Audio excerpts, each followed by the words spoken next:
का ये भौजी का देवर जी काहे इतना मन मार के बैठल हऊ हो? अरे हम तोके का बताई तनी हमरो के बतावा।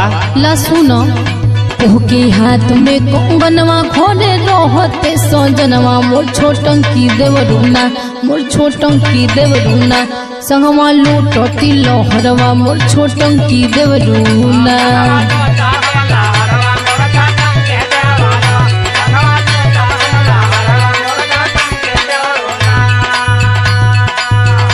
इतना से घबरात हो इतना हम है ला न जेकर मर्द प्रदेश में रही वो घबराई ना। चला ठीक हो, दिक्कत परेशानी हो तो बतावा। हमार दिक्कत सुनबा ना तोहरा बुखार लग जाई। अल्लाह सुना सुनावा तू अपन सुनावा। आवा साट जा पजरवा हाई लहुरा तोर देवरवा मोर पतर की भौजीना मोर पतर की भौजीना हमसे लूट तू लहरवा मोर पतर की भौजीना।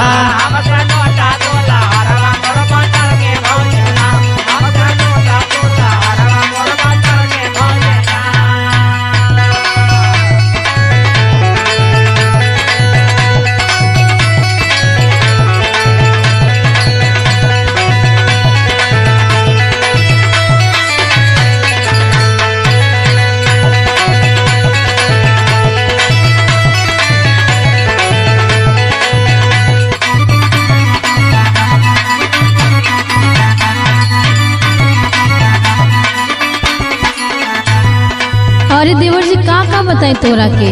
बतेबू तब न जानब। तला सुनो सुनावा। रही रही दहिया में उठे अंगड़ाई